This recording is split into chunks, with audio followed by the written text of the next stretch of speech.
अस्सलामुअलैकुम साथियों। एस के उर्दू ऑनलाइन क्लासेस की ओर से आप सबका खैर मकदम है और आपको एडवांस में मुबारकबाद देना चाहूँगा कि बहुत जल्दी ही रीट 2020 की विज्ञप्ति आने वाली है, जिसमें उम्मीद है कि उर्दू के बहुत अच्छे पद आने वाले हैं। आप सभी से मेरी गुजारिश है और एक सलाह भी है कि आप अभी से तैयारी में लग जाएं, क्योंकि कभी भी विज्ञप्ति आ सकती है और हो सकता है कि रीट का पेपर मार्च अप्रैल में हो जाए, क्योंकि बोर्ड की परीक्षाएं जो हैं वो मई में होने वाली हैं। उसके बाद मैं आपको एक चीज़ और कहना चाहूँगा कि आप जब रीट की तैयारी करें तो सबसे पहले सिलेबस डाउनलोड कर लें और सिलेबस के अनुसार एक एक टॉपिक उठाते हुए जो ऑथेंटिक बुक्स हैं सिलेबस में जो सबक दिए गए हैं उसमें से आप तैयारी शुरू करें। गाइड्स का भी सहारा लें, लेकिन सबसे पहले आप सिलेबस डाउनलोड करके उसका टॉपिक वाइज तैयारी चालू करें। आज काफ़ी दिनों बाद मैं वीडियो बना रहा हूँ और मेरी पहली वीडियो जो है वो है 50 ऑब्जेक्टिव टाइप क्वेश्चन मारूदी सवालात मैं आपसे पूछूंगा।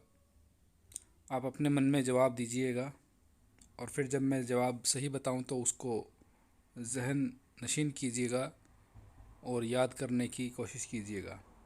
ये वीडियो का मकसद सिर्फ ये है कि जब आप पढ़ते पढ़ते अपनी किताबों से, सबसे पहले आप किताबों से पढ़ें और जब पढ़ने के बाद आप थोड़ा सी बोरियत महसूस होने लगे तो आप वीडियो चला करके उसे देखें और सुनें। पहला सवाल, देर न करते हुए अपने 50 सवालों की ओर बढ़ते हैं। पहला सवाल है, नफ्सियाती तालीम को पहली हालत में क्या माना गया है? नफ्सियाती तालीम को पहली हालत में क्या माना गया है?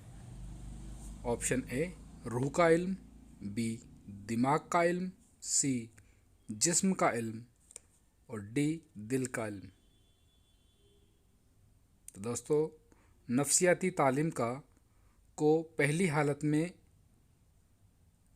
रूह का इल्म माना गया है। रूह का इल्म। सवाल नंबर 2, प्लूटो, अरस्तू और देकार्ते के मुताबिक तालीमी नफ्सियात क्या है? प्लूटो, अरस्तू और देकार्ते के मुताबिक तालीमी नफ्सियात क्या है? ए रूह का इल्म, बी दिमाग का इल्म, सी जिस्म का इल्म और डी दिल का इल्म। तो दोस्तों, रूह का इल्म जो बताया वो प्लूटो, अरस्तू और देकार्ते के मुताबिक तालीमी नफ्सियात का इल्म, यानी आप में से अगर पूछा प्लूटो के अनुसार या अरस्तू के अनुसार या देकार्ते के मुताबिक तालीमी नफ्सियात क्या है पूछा जाए, तो आप इन तीनों जो बड़े मुबल्लिगीन हुए हैं उनके लिहाज से इसको रूह का इल्म माना गया है। उसके बाद तीसरा सवाल है हमारा, मौजूदा ज़माने में तालीमी नफ्सियात क्या मानी जाती है? यानी कि जो रूह का इल्म इसको माना गया था वो पहले माना जाता था, यानी अब पूछा जा रहा है मौजूदा ज़माना जो हाल चल रहा है उसमें तालीमी नफ्सियात का क्या मानी जाती है? तो दोस्तों, मौजूदा दौर में तालीमी नफ्सियात जो है वो अखलाक का इल्म मानी जाती है। अखलाक का इल्म।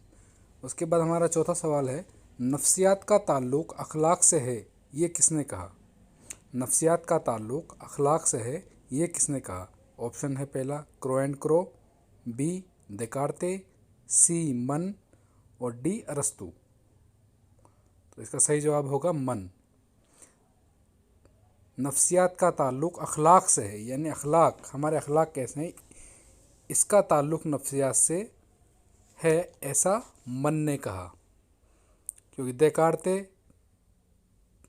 प्लूटो और अरस्तू ने तो इसे रूह का इल्म कहा था और मन है ही जो है उसी ने इसको अखलाक का इल्म कहा है। पांचवा सवाल हमारा, नफ्सियात की मौजूदा शाख का नाम क्या है? नफ्सियात की मौजूदा शाख का नाम क्या है? तो ए नफसियाती तालीम, बी साइंसी तालीम, सी तकनीकी तालीम, डी पेशीन गोई का इल्म। इसका सही जवाब है डी नफसियात की मौजूदा शाख पेशीन गोई का इल्म है। सवाल नंबर 6, तालीमी नफसियात के मुताबिक तालीम कैसी होनी चाहिए? तालीमी नफसियात के मुताबिक तालीम कैसी होनी चाहिए? ए जमात पर मुनहसिर, बी तालिब इल्म पर मुनहसिर, सी अखलाक पर मुनहसिर, डी मुदर्रिस पर मुनहसिर। सीधी सी बात है दोस्तों, तालीमी नफसियात जो है वो तालिब इल्म पर मुनहसिर होना चाहिए, यानी विद्यार्थी आधारित, बाल आधारित, जिसको हम कहते हैं हिंदी में। सवाल नंबर 7 है हमारा, उलझनों के शिकार जो अलग थलग रहने वाले तलबा का अखलाक किस तरीके से जाना जाता है? यानी जो बच्चे अलग थलग रहते हैं, उलझनों में उलझे रहते हैं, उन बच्चों का अखलाक किस तरीके से जाना जाता है? तो ए ऑप्शन है तारीख़ हयात तरीका, बी मजहबी तरीका, सी गुफ्तगू का तरीका और डी सवालिया तरीका। तो इसका सही आंसर है तारीख़ हयात तरीका, यानी उनकी जो पिछली ज़िंदगी है उसके हिसाब उसकी स्टडी करके पता लगाया जा सकता है कि बच्चा जो है उसका अखलाक कैसे हैं। तारीख़ हयात तरीका। सवाल नंबर 8 है, तालीमी अमल के दौरान तालिब इल्म की क्या हैसियत होती है? तालीमी अमल के दौरान तालिब इल्म की क्या हैसियत होती है? ए आज़ाद, बी बेमकसद, सी मुनहसिर, डी दरमियानी। तो तालीमी अमल के दौरान तालिब इल्म की मुनहसिर की हैसियत होती है। सवाल नंबर 9 हमारा, तालीमी अमल के दौरान मुदर्रिस की क्या हैसियत होती है? तो मैं सीधे ही इसका आंसर बता देना चाहूँगा, ऑप्शन वही है, तालीम अमल के दौरान मुदर्रिस की आज़ाद हैसियत होती है, यानी कि तालिब इल्म की जो हैसियत होती है वो तो मुनहसिर होती है, यानी पढ़ाने के दौरान तालीमी अमल जिसको कहते हैं, और तालीमी अमल के दौरान मुदर्रिस जो होता है उसकी हैसियत होती है आज़ाद, क्योंकि वो अपने तरीके से पढ़ा सकता है। सवाल नंबर 10, बेहतरीन मुदर्रिस की खुसूसियत क्या है? बेहतरीन मुदर्रिस की खुसूसियत क्या है? ए मौजू का मुकम्मल इल्म हो, बी गौर व फिक्र की ताकत हो, सी असरदार शख्सियत हो और डी ये सभी।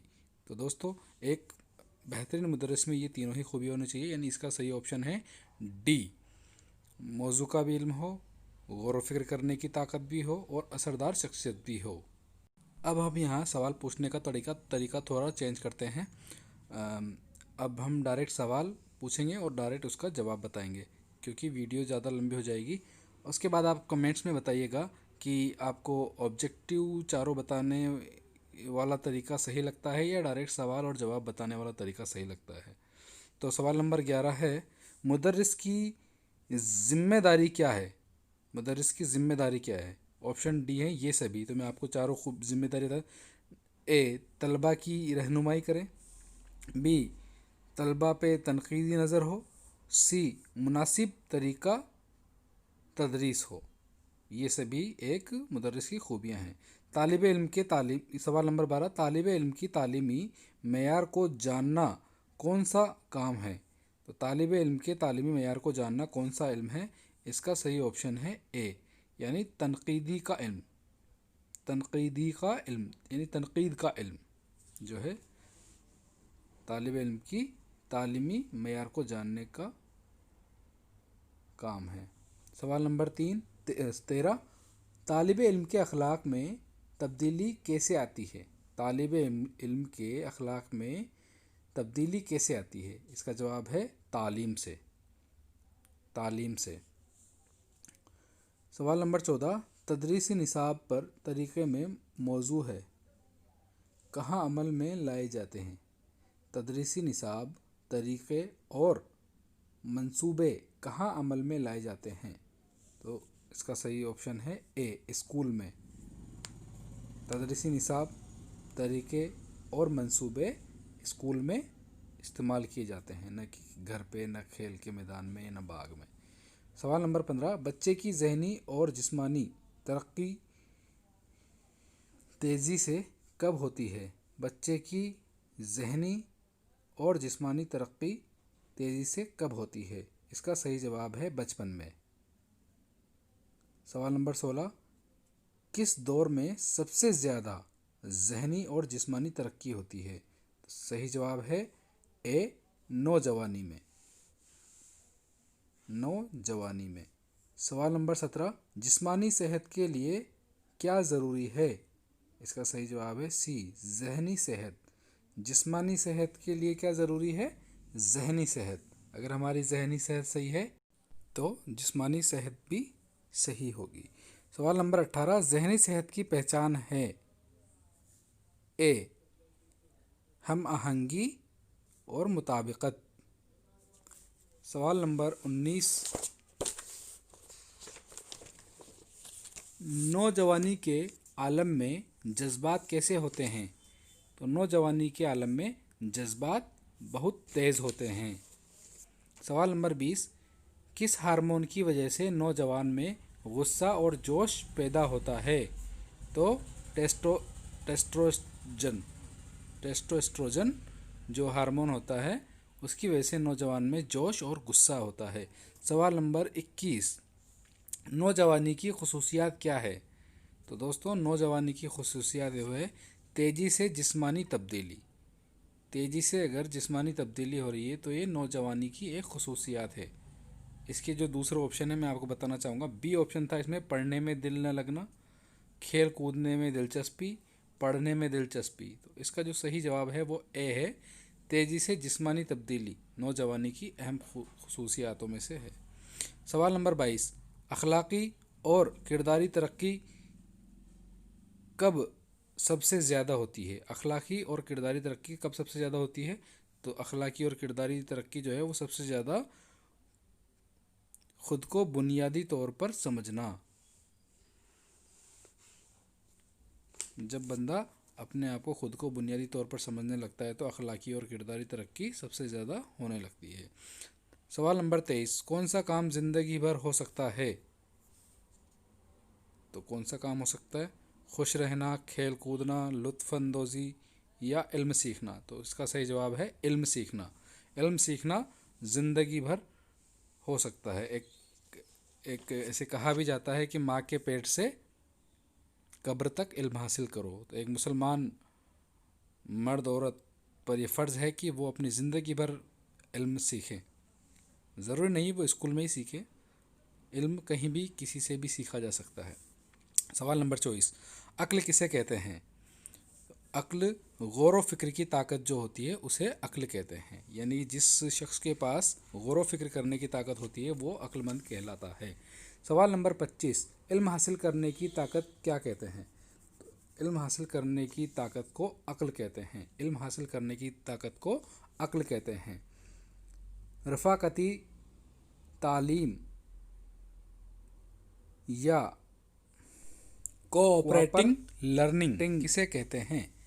इसका सही जवाब है ग्रुप में रहकर इल्म पाना। वो रफ़ाकती यानी अपने रफ़का के साथ साथ ग्रुप में, कोऑपरेटिंग लर्निंग जिसको कहते हैं, ग्रुप में रहकर इल्म हासिल करना, इल्म पाना कोऑपरेटिंग लर्निंग या रफ़ाकती तालीम कहलाती है। सवाल नंबर 27, खबर सानी के ज़राए कैसे हैं? खबर सानी के ज़राए कैसे यानी जो ख़बरें हमें मिलती हैं उसके क्या क्या ज़राए हैं? तो उसका है लफ्ज़ी और गैर लफ्ज़ी। यानी हमें कोई लफ्ज़ में अगर कुछ बताए तो वो भी खबर मिलती है और इशारों से भी हमें ख़बर मिल सकती है, यानी उसे गैर लफ्ज़ी कहते हैं। इसमें ऑप्शन थे वो लफ्ज़ी, गैर लफ्ज़ी, इनमें से कोई नहीं। सवाल नंबर 28 है, ख़बर सानी में कंप्यूटर और टेलीविज़न कैसे ज़राए हैं? तो ऑप्शन है ए देखने के, बी सुनने के, सी देखने और सुनने के, इनमें से कोई नहीं। तो इसका सही जवाब सी है, देखने और सुनने के। यानी ख़बर सनासी टेलीविज़न जो है उसमें हम देख भी सकते हैं और सुन भी सकते हैं, और कंप्यूटर में भी देख सकते हैं, सुन सकते हैं। उसके बाद सवाल नंबर 29, ऐसे सवाल अक्सर 1 या 2 पेपर में ज़रूर आते हैं। सवाल नंबर 29, असरदार तदरीस के लिए क्या ज़रूरी है? तो असरदार तदरीस के लिए ऑप्शन डी सही है, इसमें तीनों ऑप्शन सही हैं। ख़बरसानी, तालीमी तजर्बे और मुशाहिदे, और सी मंसूबा। यानी ये तीनों चीज़ें ही असरदार तदरीस के लिए बहुत ज़रूरी हैं। सवाल नंबर 30, तामीरी उसूलों की बुनियाद किस पर होती है? तामीरी उसूलों की बुनियाद किस पर होती है? तो वो तालिब इल्म पर होती है, क्योंकि हमें हमें जो है तालिब इल्म को ही तालीम देनी होती है। तो सारी जो तालीम का पूरा एक ज़िम्मेदारी होती है वो सारी तालिब इल्म पर ही होती है। पूरा जो पढ़ाई कराने का जो मकसद होता है वो किस तरह की हो, कैसी हो, उसके क्या मकासद हों, वो हर चीज़ तालिब इल्म पर ही मायने रखती है। हमारा सवाल नंबर 31 है, ख़बरसानी का जदीद तरीका क्या है? तो ख़बरसानी का जदीद तरीका जो है वो टेलीफ़ोन और मोबाइल है। सवाल नंबर 32, सबसे पहला हार्डवेयर किसे माना जाता है? सबसे पहला हार्डवेयर किसे माना जाता है? तो सबसे पहला हार्डवेयर जादुई लालटेन को माना जाता है। जादुई लालटेन आपको सिर्फ याद रखना है। उसके बाद टेलीविज़न, सवाल नंबर 33, टेलीविज़न क्या है? तो टेलीविज़न एक हार्डवेयर है, न कि सॉफ्टवेयर। टेलीविज़न एक हार्डवेयर है। सवाल नंबर 34, नक्शे, तस्वीरें, खाके किसके शामिल हैं? नक्शे, तस्वीरें, खाके किस में शामिल हैं? तो ये सॉफ्टवेयर हैं। नक्शे, तस्वीरें और खाके जो होती हैं ये सब सॉफ्टवेयर हैं। ये ऐसे सवाल हैं जिनके जवाब आपको चारों ऑप्शन देखकर ही देने होंगे। जैसे कि यहाँ पे इन्होंने सवाल पूछा था टेलीविज़न क्या है? तो सॉफ्टवेयर, हार्डवेयर, ख़बरें सुनने का ज़रिया और फिल्म देखने का ज़रिया। तो ये एक हार्डवेयर है। 34 नंबर जो मैंने अभी पूछा था सवाल, नक्शे, तस्वीरें और खाके किस में शामिल हैं? तो इसके ऑप्शन देखिए आप, सॉफ्टवेयर, हार्डवेयर, तो हार्डवेयर तो ये है नहीं, रेडियो, तो ये तस्वीरें वगैरह रेडियो है नहीं, और वीडियो, तो ये वीडियो है नहीं। तो इसका ऑप्शन अगर बचता है तो फिर सॉफ्टवेयर है। हालांकि सॉफ्टवेयर किसी प्रोग्राम को कहा जाता है जैसे कि कंप्यूटर वगैरह में जो अंदर चलते हैं। हाँ, अगर आप कंप्यूटर स्क्रीन पर ये चीज़ें देख रहे हैं तो ये सॉफ्टवेयर कही जा सकती है।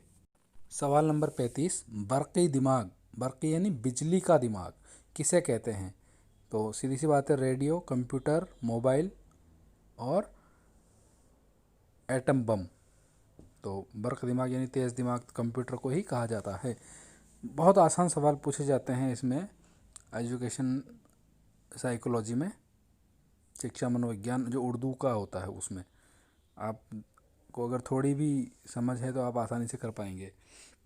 उसके बाद सवाल नंबर 36 है। सवाल नंबर 36 है, जावा, कॉस्मो, कोबॉल, सी सी प्लस प्लस ये किस की ज़बानें हैं?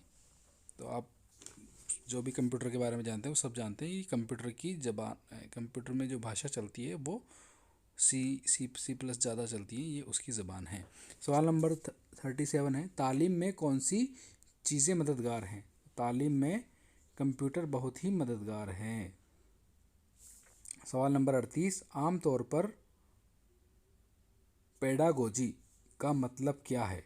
आम तौर पर पेडागोजी का मतलब क्या है? तो इसका सही जवाब है तकनीकी तालीम। पेडागोजी यानी तकनीकी तालीम।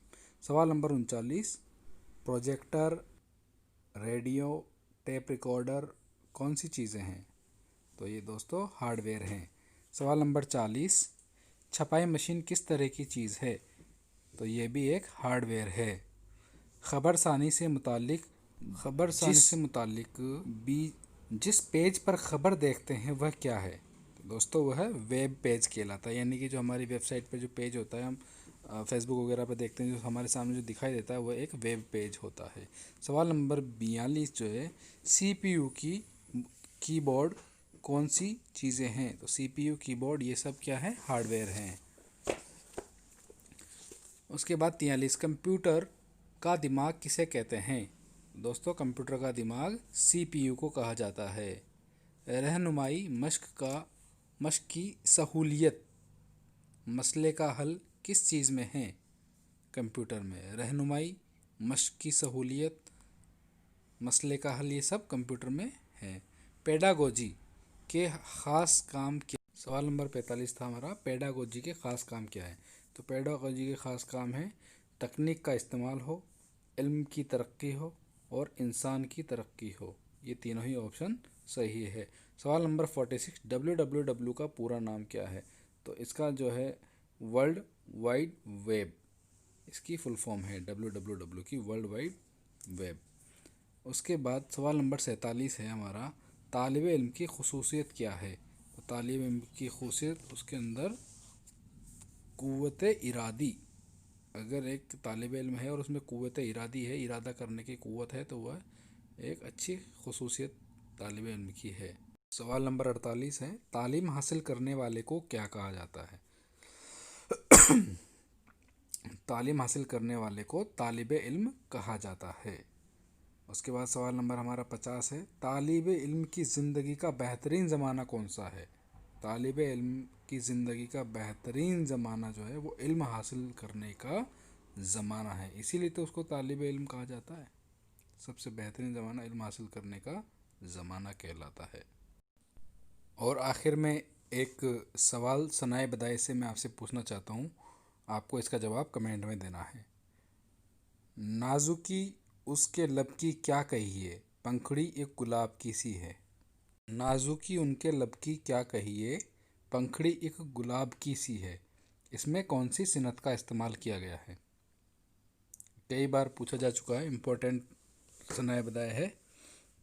आपको इसका जवाब कमेंट में देना है और हमें वीडियो में किस तरह के सुधार करने चाहिए आप वो भी कमेंट में बताएं। सवाल ऑब्जेक्टिव चारों ऑप्शन बताने के बाद ही उसका जवाब बताया जाए या डायरेक्ट सवाल पूछकर जवाब बता दिया जाए, सब जो भी आपको लगता है कमेंट में बताएं ताकि हम आगे के वीडियो उसी तरीके से बनाएं। और जाते जाते एक और बात, हमारे चैनल को लाइक भी करें, वीडियोस को लाइक करें, चैनल को सब्सक्राइब करें और बेल आइकन पर क्लिक करें ताकि आने वाली सभी वीडियो आप तक पहुंच जाएं। शुक्रिया।